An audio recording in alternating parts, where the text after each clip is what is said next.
going to do a battery download. So first we open the diagnostic software, which is the square with the 6 batteries. We plug in the reader into the USB. It will bleep. Put the reader over the NFC symbol on the battery so that it lights up. And then we need to press the download button, which is the one across here, and wait for it to read.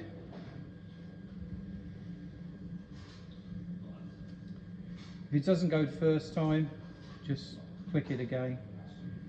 And it might take, sometimes it can take 2 or 3 goes just for it to pick the right signal up.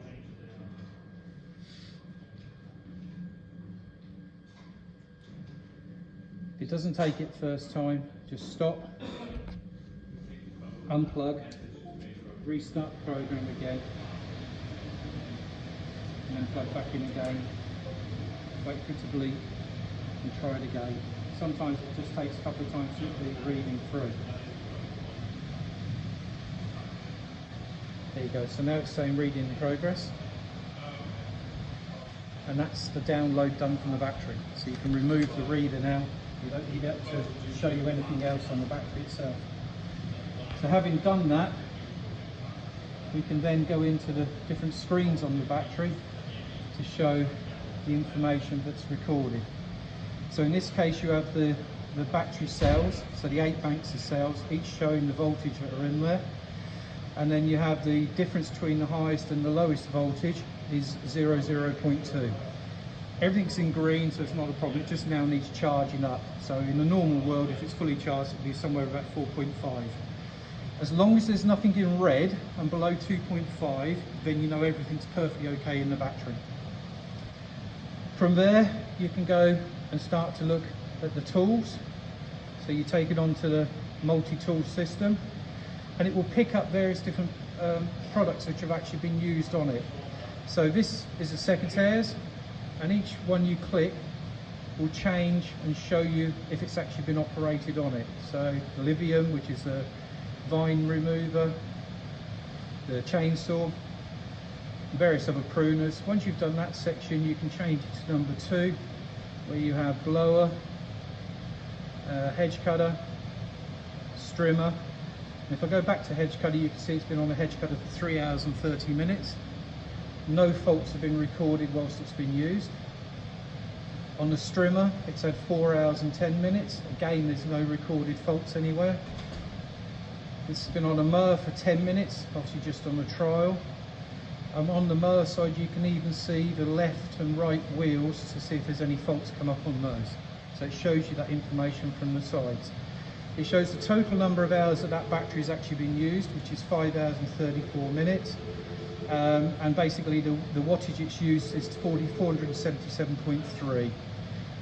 So most of your information is, it's there relevant at the time if you really need to see a problem. From there you can go further into the unit, and that one now takes you into the various different charges that the units have. Where it has the broken symbol, it means it hasn't had a full charge. And where it's 99 and it's green, it means it's going to have a complete charge every time. The last figure here is the finished part of where the battery is actually finished on its download, and then the next one starts at 20. So you'll see finish and then start until you take it right through to 99%. The first 2 columns here with the temperature gauges are the charging input and output to make sure that your charger is actually not faulty, working nice at the right temperature. The cells for the input and output charging on here, and then the wattage consumed as well. You can go further in depth if you press the cross. The cross will give you more information, and it will show you whether there's been any major faults with the battery. So if, for instance, the battery's been allowed to crash, it's not been charged, it's been bleeping, somebody's ignored it, it will start to show you in here a reading of how far it's gone. Once it gets below 2.5, it becomes very difficult to recover. So all these are 0, happy days. That means there's absolutely nothing wrong with that battery at all. So each time you come out, you just use the symbol to go back on it again. So we'll go back out again. You can check the charger, and that will show you if there's been any faults in the chargers. It will also show you the total number of charges it's had, and the partial charges or full charges. So this has been taken on and off quite a few times by the looks of it.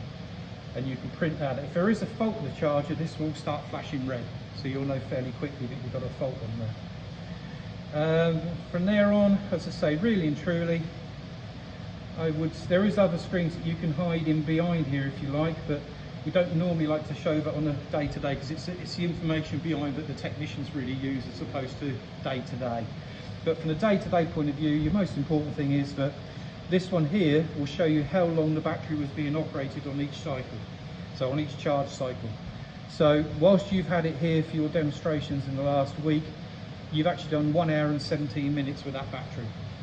Okay, so it shows you exactly what you've done, the temperatures, the maximum draw that you've had in kilojoules, etc.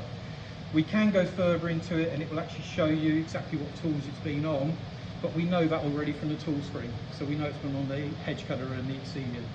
But if there is a fault with something, by going into the more in-depth screen, you can actually see a lot more information. So you can see what power is being absorbed from the unit. And the more power being absorbed usually means that there is something within the system that's wrong. It could even be something like on the hedge cutter, sticking blades where someone's not lubricating them properly. That will then draw more power. But so you have a lot that you can read behind the information. When you come out of it, to come down, back out every time, it's just the arrow to go across there. And that will take you back out to your main screen. Okay? Yeah. And that's it.